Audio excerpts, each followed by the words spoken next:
ಯಾಕಣ್ಣ ಇಷ್ಟೊಂದು ಟೆನ್ಷನ್ ಆಗಿದ್ಯಾ? ಮತ್ತಿನ್ನೇನಲ್ಲ ಕರ್ಮದ ಕಾಂಡ ಕಣೋ.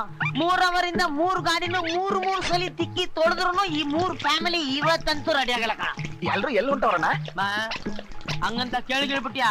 ನಿನ್ನು ಕರ್ಕೊಂಡು ಹೋಗ್ತೀನಿ ಬಾ ಅಂತ ಕಾರಲ್ಲಿ ಕೂರ್ಸ್ಕೊಂಡು ನೆಟ್ಟಿಗೆ ಹರಿಶ್ಚಂದ್ರ ಘಾಟ್ ಕರ್ಕೊಂಡು ಹೋಗಿ ಹಳ್ಳ ತೋಡಿ ನಿನ್ನ ಒಳಗಾಕಿ ಮುಚ್ಚಿಬಿಡ್ತಾರೆ ಅಂತ ಖರಾಬ್ ನನ್ ಮಕ್ಳು ಇವ್ರು. ಪ್ರಿಯಾ ರೆಡಿನೇನಮ್ಮ? 5 ನಿಮಿಷ ಅಣ್ಣ, ಬಂದ್ಬಿಟ್ಟೆ. ಇವಳಿಗೆ ಎಷ್ಟೇ ಅರ್ಜೆಂಟ್ ಮಾಡಿದ್ರು ಯಾವಾಗ್ಲೂ ನಿಧಾನನೇ.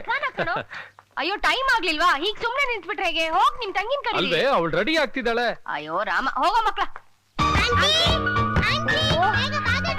ಬಂದೆ.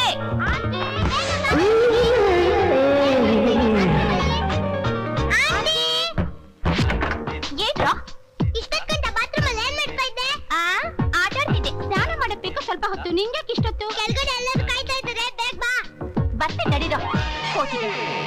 ಛೇ, ಈ ನನ್ ಮಕ್ಕಳು 5 ವರ್ಷದಿಂದ ನನ್ನ ಪೇಷನ್ಸ್ ನ ಚೆಕ್ ಮಾಡ್ತಾನೆ ಇದಾರೆ ಕಣ್ಯ. ಒಂದು ದಿನ ಆದ್ರೂ ಕರೆಕ್ಟ್ ಟೈಮ್ ಹೊರಟವ್ರ. ಅದ್ಯಾಗಣ್ಣ ಇಷ್ಟೆಲ್ಲ ಸಹಿಸ್ಕೊಂಡು ಇನ್ನೂ ಈ ಮನೇಲಿ ಇದೆಯಾ ನೀನು? ಅದಕ್ಕೊಂದ್ ಕಾರಣ ಇದೆ. ಏನದು? ಇವ್ರ ಅತ್ತೆ ಮಗಳು ಒಬ್ಳು ಇದ್ಲು. ಅವಳು ಕಿರಿಕ್ ಮಾಡ್ದಾಗ್ಲೆಲ್ಲ ಹಿಂಗೆ ನೀನ್ ಕಿರಿಕ್ ಮಾಡ್ತಾ ಇದ್ರು, ಒಬ್ಬ ಡ್ರೈವರ್ ಕೊಟ್ಟು ಮದುವೆ ಮಾಡ್ಬಿಟ್ಟಿವಿ, ಒಬ್ಬ ಡ್ರೈವರ್ ಕೊಟ್ಟು ಮದುವೆ ಮಾಡ್ಬಿಟ್ಟಿವಿ ಅಂತ ಹೇಳ್ತಾನೆ ಇದ್ರು. ಮೊನ್ನೆ ಎಷ್ಟೇ ಡ್ರೈವರ್ ಕೊಟ್ಟು ಮದುವೆ ಮಾಡ್ಬಿಟ್ರು. ನೀನೇನ್ ಬೇಜಾರ್ ಮಾಡ್ಕೊಳ್ಕೋಬೇಡ. ಅವಳ ತಂಗಿ ಒಬ್ಳು ಇದ್ದಾರೆ.